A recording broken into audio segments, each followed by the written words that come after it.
Hello friends, welcome to my YouTube channel. आज शुरू करेंगे chapter 7 cubes and cube roots. देखिए, क्यूब का नाम आपने पहले तो सुना होगा। क्यूब एक 3 डायमेंशनल फिगर होती है जिसकी लेंथ, ब्रेड्थ और हाइट तीनों सेम होती है। हम इनको साइड से डिनोट भी करते हैं। तो जब क्यूब का हम वॉल्यूम निकालते हैं ना, तो साइड इंटू साइड करते हैं। ये हो जाता है साइड का क्यूब। इसे क्यूब बोलते हैं। जो पावर 3 लगती है ना किसी के भी ऊपर, इसे हम क्यूब कहते हैं।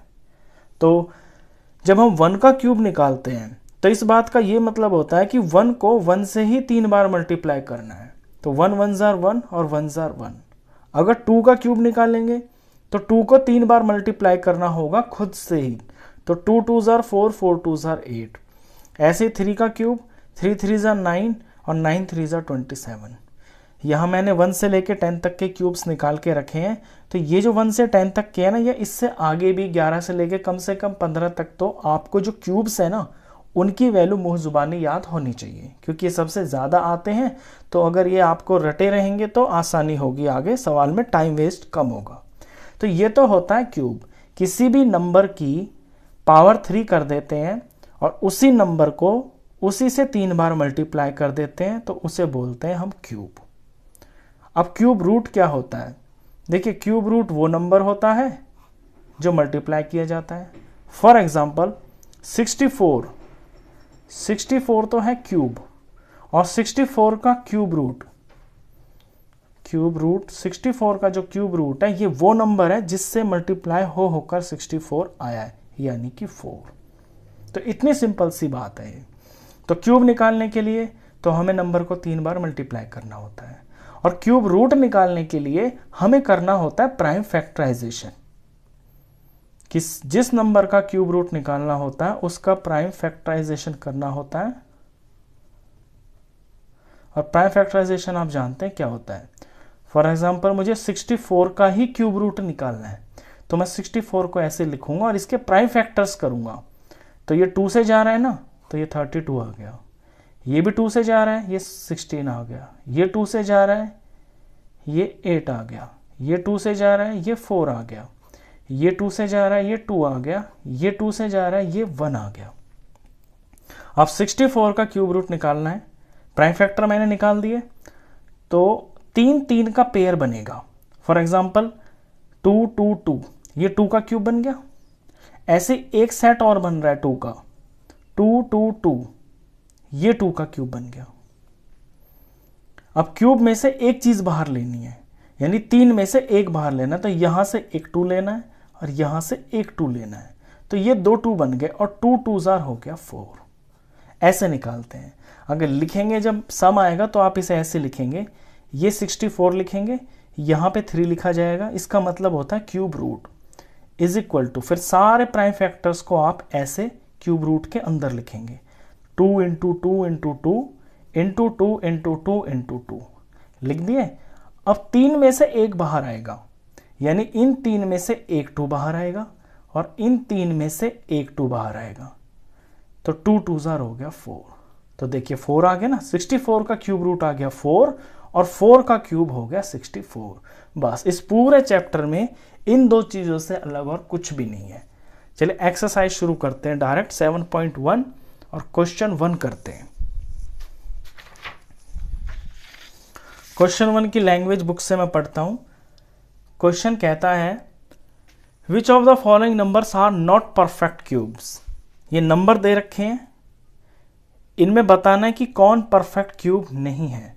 अब परफेक्ट क्यूब कौन है और कौन नहीं है वो पता चलेगा प्राइम फैक्टर्स करके। जैसे मैंने अभी अभी आपको तरीका बताया ना, ये बिल्कुल सिंपल। ये वाला जो प्राइम फैक्टराइजेशन है ना, इससे करके हमें पता चलेगा कि कोई नंबर परफेक्ट क्यूब है या नहीं है। तो पहले प्राइम फैक्टर करते हैं। फर्स्ट पार्ट है हमारा 216। 216 को 2 से डिवाइड करेंगे, क्योंकि पीछे 6 है। रूल्स ऑफ डिविजिबिलिटी तो आपको आते होंगे। जब पीछे 0 2 4 6 8 होता है तो वो नंबर 2 से डिवाइड होता है। 2 से ये डिवाइड होकर आ गया 108। 108 भी 2 से डिवाइड हो जाएगा, ये आ गया 54।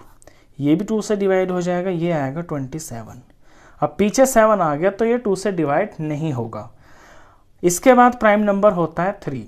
3 का रूल ये होता है कि डिजिट्स का सम 3 के टेबल में आना चाहिए, यानी 3 का मल्टीपल होना चाहिए। 7 और 2 9 हो गया, तो इनका सम 9 आ गया। 9 3 का मल्टीपल होता है, तो ये रूल 3 का होता है। ये 3 से डिवाइड होकर 9 आ गया, ये 3 से डिवाइड होकर 3 आ गया, ये 3 से डिवाइड होकर 1 आ गया। तो प्राइम फैक्टर्स आ गए। अब अपने प्राइम फैक्टर्स को ये देखना है कि इसमें क्या पूरे के पूरे 3 3 के सेट बन रहे हैं। देखिए ये 2 का क्यूब बन रहा है, एक सेट 2 का बन गया क्यूब में, और एक ये सेट 3 का बन गया क्यूब में।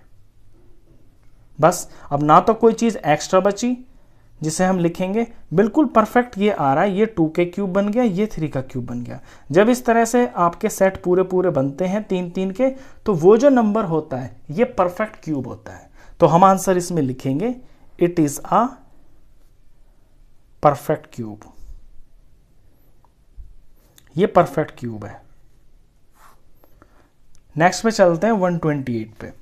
तो 128 के पीएफ निकालेंगे पहले। तो ये 2 से जाएगा, 2 से डिवाइड होकर ये 64 आ गया। ये फिर से 2 पे चला जाएगा, ये 32 आ गया। ये 2 से जाएगा 16, ये 2 से जाएगा 8, ये 2 से चला जाएगा 4, ये 2 से चला जाएगा 2, और ये 2 से जाएगा 1। अब यहां देखते हैं, ये एक 2 का क्यूब बन गया पूरा, और ये फिर से एक 2 का क्यूब बन गया पूरा, और ये एक 2 एक्स्ट्रा रह गया। तो हम इसे इस तरह से लिखेंगे 128 इज इक्वल टू ये 2 का क्यूब इंटू अगेन ये 2 का क्यूब, और ये एक 2 अकेला। तो ये जो अकेला है ना, ये इस बात को खराब कर रहा है, क्योंकि इसके सेट को खराब कर रहा है। अगर ये ना होता ना यहाँ पे, तो फिर जो भी नंबर बनता वो परफेक्ट क्यूब होता। लेकिन ये 2 लगने से यहाँ पे सेट तो नहीं बन रहा, 3 पूरे नहीं हो रहे ना। अगर ये 2 भी होते तो भी नहीं होते, यहाँ पे पूरे और 2 और होते तो 3 हो जाते। तो इस तरह का नंबर परफेक्ट क्यूब नहीं होता। तो इसमें लिखेंगे it is not a perfect cube. चलिए नेक्स्ट देखते हैं 1000। तो 1000 के पीएफ निकालते हैं। 0 है पीछे, 2 से जाएगा 500, 0 है पीछे, 2 से जाएगा 250, 0 है पीछे, 2 से जाएगा 125। अब पीछे 5 है तो 2 से तो ये डिवाइड होगा नहीं। 3 का रूल लगाएंगे, 5 6 7 8। तो जिसका सम 8 आ गया डिजिट का, वो नंबर 3 से डिवाइड नहीं हो सकता। 3 के बाद आता है 5 प्राइम नंबर, तो जिसके पीछे 5 होता है वो 5 से डिवाइड हो जाता है। ये होगा 5 से डिवाइड। इसे 5 से डिवाइड करेंगे तो 25 आएगा, फिर ये 5 से डिवाइड होके 5 आ जाएगा, और 5 से डिवाइड होके 1 आ गया। अब हम अपने 1000 को लिखते हैं। यहाँ देखते हैं पहले, देखिए 2 का क्यूब एक पूरा हो गया, 1 2 3, और यहाँ 5 का क्यूब एक पूरा हो गया, 5 3 बार है। तो जो 1000 बना ना, ये 2 का क्यूब और ये 5 का क्यूब, 2 नंबर है, दोनों के ऊपर क्यूब है, तो it is a perfect cube. It is a perfect cube. तो ऐसे पता चलता है परफेक्ट क्यूब है या नहीं है। चलिए इसके 2 पार्ट और हैं नेक्स्ट, उन्हें भी करते हैं। 100 है तो 100 के पीएफ निकालते हैं। पीछे 0 है, 2 से डिवाइड होगा 50 आ गया। पीछे 0 है, 2 से डिवाइड हो गया 25 आ गया। अब ये 2 से नहीं होगा, ये 3 से भी नहीं होगा। पीछे 5 है तो 5 से होगा। ये 5 आ गया, और ये 5 से जाता है 1 आ गया। तो 100 के पीएफ हम लिखेंगे, ये क्या बना 2 का स्क्वायर, और ये क्या बना 5 का स्क्वायर। अब इसमें तो क्यूब कहीं भी नहीं आया, तो क्यूब का तो इसमें जिक्र भी नहीं हो रहा, तो ये परफेक्ट क्यूब नहीं है। तो it is not a perfect cube. जो भी यहां नंबर होना, उन सब के ऊपर 3 होना जरूरी है, वो ही परफेक्ट क्यूब होता है। चलिए लास्ट पार्ट है, इसे देखते हैं। 46,656। तो इसके पीएफ निकालते हैं। पीछे 6 है ना, ये 2 से डिवाइड हो जाएगा। जब हम इसे 2 से डिवाइड करेंगे तो ये आएगा 23,328। पीछे 2 है, ये 2 से डिवाइड हो जाएगा। इसे 2 से डिवाइड होकर 11,664 आ गया। इसे 2 से डिवाइड कर देंगे तो ये आएगा 5,832। पीछे 2 है तो ये भी 2 से डिवाइड हो जाएगा, ये आ जाएगा 2916। पीछे 6 है तो ये 2 से डिवाइड हो जाएगा, ये आ जाएगा 1458। पीछे 8 है, ये भी 2 से डिवाइड हो जाएगा, ये हो जाएगा 729। अब पीछे 9 आ गया ना, तो 2 से तो ये डिवाइड नहीं होगा। 3 का रूल चेक करते हैं इसके अंदर। 3 के लिए डिजिट्स का सम किया जाता है, 7 और 2 9 और 9 और 9 18, तो डिजिट्स का सम 18 आ गया। जब डिजिट्स का सम 18 आ जाता है ना, 18 3 का मल्टीपल होता है, 3 का टेबल होता है, तो वो पूरा नंबर 3 से डिवाइड हो जाता है। तो 729 3 से डिवाइड पूरा हो जाएगा, तो हम इसे 3 से डिवाइड करेंगे, और जब इसे 3 से डिवाइड करेंगे तो ये आ जाएगा 243। 4 5 6 7 8 9, ये भी 3 से डिवाइड हो जाएगा, इसे 3 से डिवाइड करेंगे तो ये 81 आ जाएगा। 8 और 1 9, 9 3 के टेबल में आता है, ये भी 3 से डिवाइड हो जाएगा, 27। 7 और 2 9, 9 भी 3 से डिवाइड होता है, तो 3 से डिवाइड होकर 9 आ गया, 9 3 से डिवाइड होकर 3 आ गया, और 3 3 से डिवाइड होकर 1 आ गया। तो ये इसके प्राइम फैक्टर्स बने। अब ज़रा इसमें सेट देखते हैं। देखिए 2 का क्यूब बन गया एक, ये 2 का क्यूब बन गया, ये 3 का एक क्यूब बन गया, और ये 3 का क्यूब बन गया। तो इसके जो प्राइम फैक्टर्स को लिखा जाएगा 4 6 6 5 6 इज इक्वल टू 2 का क्यूब इंटू अगेन 2 का क्यूब इंटू 3 का क्यूब इंटू अगेन 3 का क्यूब। अब जितने भी इसके नंबर हैं प्राइम, ये प्राइम फैक्टर्स है, सबके ऊपर क्यूब लगा हुआ है, सबके ऊपर क्यूब लगा हुआ है। दैट मीन्स ये जो नंबर है 46656, ये एक परफेक्ट क्यूब है।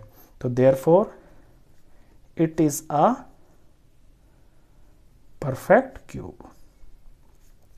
तो अब आप समझ गए होंगे इंट्रोडक्शन से भी कि क्यूब क्या होता है, क्यूब रूट क्या होता है, और कौन सा नंबर परफेक्ट क्यूब होता है और कौन सा नंबर परफेक्ट क्यूब नहीं होता। तो इस वीडियो में बस इतना ही। नेक्स्ट क्वेश्चंस के लिए मिलते हैं फिर नेक्स्ट वीडियो में, तब तक के लिए गुड बाय।